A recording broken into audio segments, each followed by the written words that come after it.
তৃতীয় পদ্ধতিটি শুরু হয় একটি নাইট ক্লাবের বাইরে থেকে।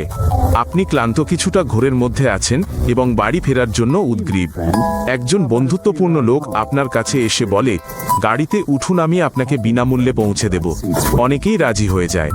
গাড়ি চলতে শুরু করে। চালক ভদ্র, গান মৃদু, সবকিছু স্বাভাবিক মনে হয়। কিন্তু কয়েক মিনিট পরেই আপনি খেয়াল করেন, আমরা ভুল পথে যাচ্ছি। এলাকাটি অপরিচিত, ফোনের নেটওয়ার্ক দুর্বল, দরজাগুলো তালাবদ্ধ। সবচেয়ে ভালো পরিস্থিতিতে আপনাকে কেবল লুট করে রাস্তার উপর নামিয়ে দেওয়া হবে। সবচেয়ে খারাপ পরিস্থিতিতে তারা আপনাকে তাদের সহযোগীদের কাছে নিয়ে যাবে, অথবা তারা আপনাকে কোনো অস্বস্তিকর অবস্থায় ভিডিও করবে এবং তারপর তা ফাঁস করে দেওয়ার হুমকি দিয়ে টাকা দাবি করবে। আপত্তিকর তথ্যের মাধ্যমে দাবি জানানোটা নিজেই একটি আস্ত শিল্প। তারা একটি রেকর্ডিং পাঠায় এবং একটি নির্দিষ্ট পরিমাণ টাকা উল্লেখ করে। আপনি টাকা দেন এবং এক সপ্তাহ পরে তারা আরও টাকা চায়। বেশিরভাগই চুপ থাকে এবং আবার টাকা দিয়ে দেয়। ঠিক এটাই তারা আশা করে।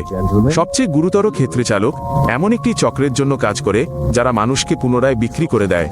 যাত্রীকে এমন একটি জায়গায় নিয়ে যাওয়া হয় যেখানে তিনি আগে থেকেই অপেক্ষা করছেন। বিভিন্ন দেশের পুলিশ আর্কাইভ থেকে এই ধরনের ঘটনা নথিভুক্ত করা হয়েছে। লাতিন আমেরিকা থেকে শুরু করে দক্ষিণ পূর্ব এশিয়া পর্যন্ত সারা বিশ্বেই এই ধরনের ঘটনার খবর পাওয়া যায়। পর্যটক এবং পার্টি শেষে ফেরা লোকেরাই এর সবচেয়ে সাধারণ শিকার। তারা অসহায়তা এবং পুরোপুরি স্বাভাবিক অবস্থায় থাকেন না। এর সমাধান সহজ, শুধুমাত্র একটি অ্যাপের মাধ্যমে গাড়ি ডাকুন।